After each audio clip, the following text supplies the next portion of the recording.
생활 속 법률 히어로 이승우 변호사의 사건 파일.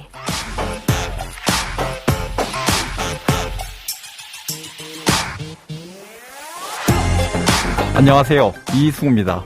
각종 사건 사고에서 여러분을 구해드리겠습니다. 오늘 열어볼 사건 파일은 보이스피싱 사건입니다.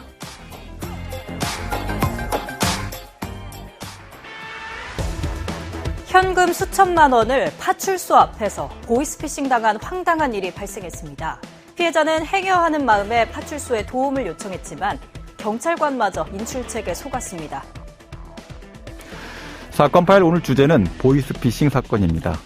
보이스피싱에 대한 사회적 경각심 높아졌고요. 또 예방을 위한 노력도 많이 하고 있습니다.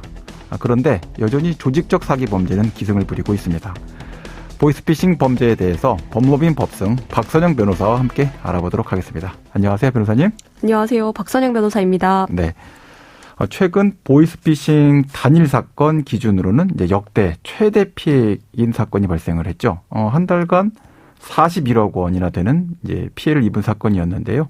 어떻게 이렇게 큰 피해가 발생하게 된 건가요? 네, 한 40대 의사가 검찰과 금융감독원을 사칭한 보이스피싱 일당에 속아 한 달 새 41억 원의 피해를 입은 사건이 발생했는데요. 네. 보이스피싱 단일 사건 기준 역대 최대 피해액입니다. 네.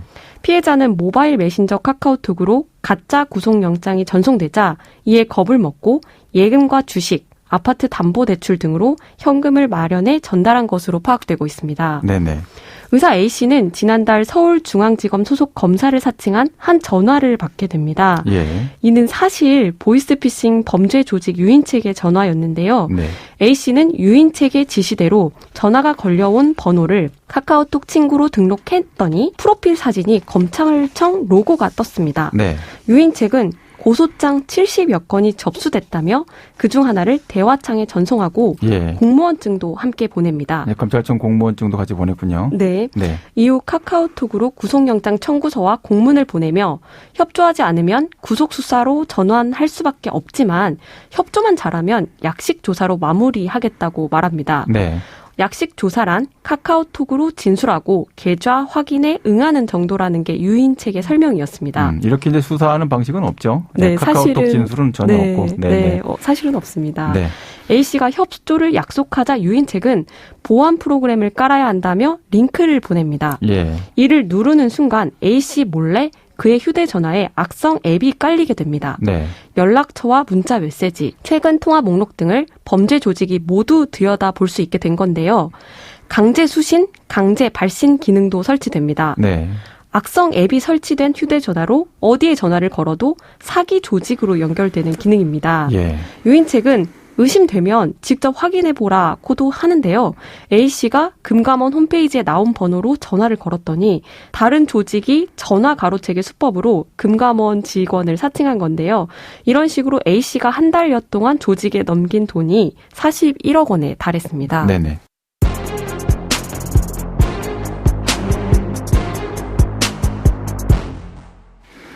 자, 그러면 오늘 이제 변호사님이 준비해 오신 사건으로 좀 들어가 볼까요? 어떤 사건이었습니까? 네. 한 택시기사 권모 씨는 금융사를 사칭한 콜센터로부터 기존 대출을 금리가 싼 자사의 대출로 갈아탈 수 있도록 해주겠다는 전화를 받게 됩니다. 네.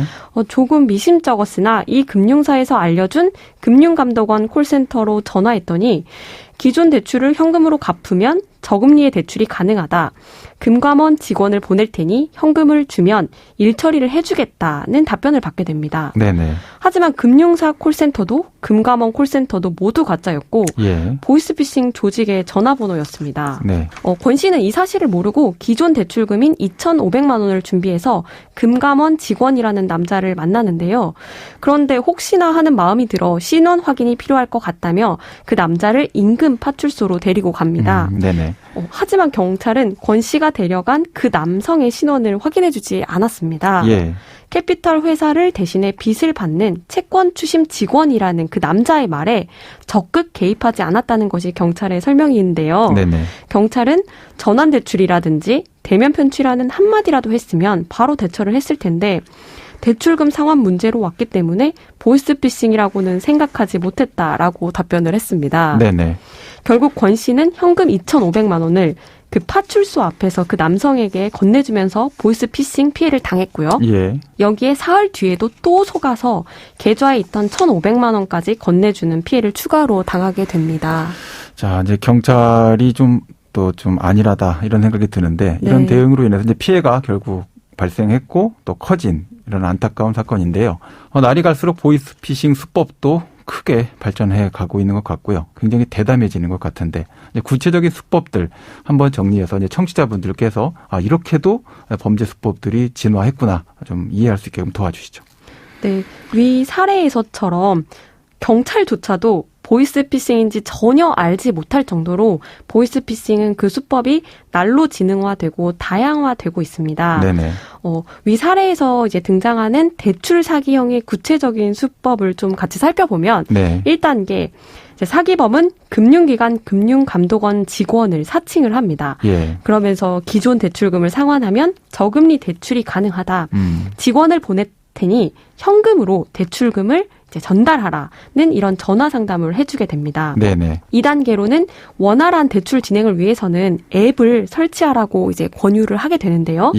3단계 불법 앱을 설치하게 되면 부채 내역들을 사기범들이 확인할 수 있게 되고 착신까지 탈취해서 각 금융회사나 금감원에 전화를 해도 사기범에게 연결이 되고요.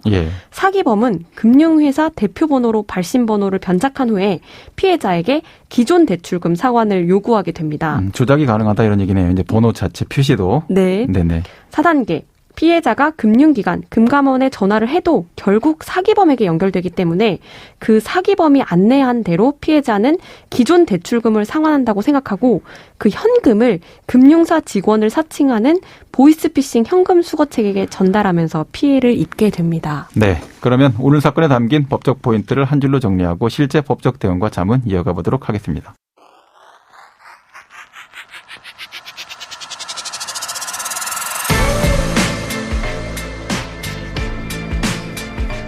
이럴 땐 법대로.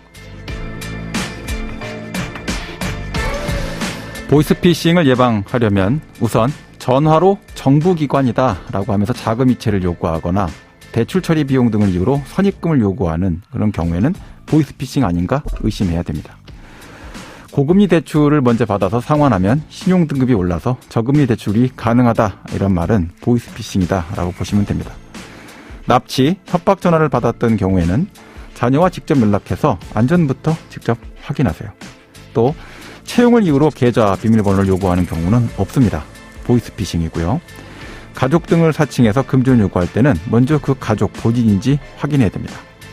가장 중요한 것 중에 하나, 최근에 가장 아주 심각한 피해를 입히는 것이 출처불명의 파일, 이메일, 문자를 클릭하면서 발생합니다. 자, 반드시 이렇게 출처불명의 파일, 문자, 이메일은 클릭하지 마시고 삭제하셔야 됩니다. 또 금감원 팝업창이 뜨거나 또 그 후에 금융거래 정보를 입력하라고 요구하게 된다면 그것은 100% 보이스피싱이라는 사실 기억해 주시기 바랍니다. 오늘 보이스피싱 사건에 대해서 좀 자세하게 살펴봤는데요. 무엇보다 중요한 것은 사실은 피해 예방이다라고 생각되는데 청취자분들께 변호사님께서 꼭 말씀드리고 싶은 포인트가 있다면 좀 설명을 부탁드립니다. 네. 먼저 저금리 대출을 해준다며 기존 대출금 상환을 요구하는 대출 권유는 보이스피싱인지를 강력하게 의심을 해봐야 됩니다. 네네. 두 번째로는 대출 실행을 위해 앱 설치를 요구하면 100% 보이스피싱입니다. 네. 의심이 되어 확인하기 위해서는 이 앱이 설치되지 않은 다른 전화기로 전화를 해서 확인을 해봐야 됩니다. 예. 세 번째로 대출금 상환은 본인 명의 가상계좌 또는 금융회사 명의 계좌로만 가능하고 소속 직원에게 직접 현금으로 전달하거나 타인 명의 계좌로 송금하는 것은 100% 보이스피싱 범죄라고 보시면 됩니다. 네네. 네, 마지막으로 거래 실적을 만들어 신용 등급을 단기간에 상승시켜 대출이 가능하다면서 전산 작업비, 공탁금, 보증료 등 각종 명목으로 입금을 요구하는 것은 100% 보이스피싱 범죄이니까 주의하셔야 되고요. 예. 단기간에 입출금 거래를 여러 번 해도 신용 등급이 올라가지 않습니다. 네. 지금까지 박선영 변호사와 함께했습니다. 오늘 말씀 고맙습니다. 감사합니다. 생활 속 법률 히어로 이승우 변호사였습니다. 다음 주에도 사건에서 여러분들을 구해드릴 사건 파일 함께 열겠습니다.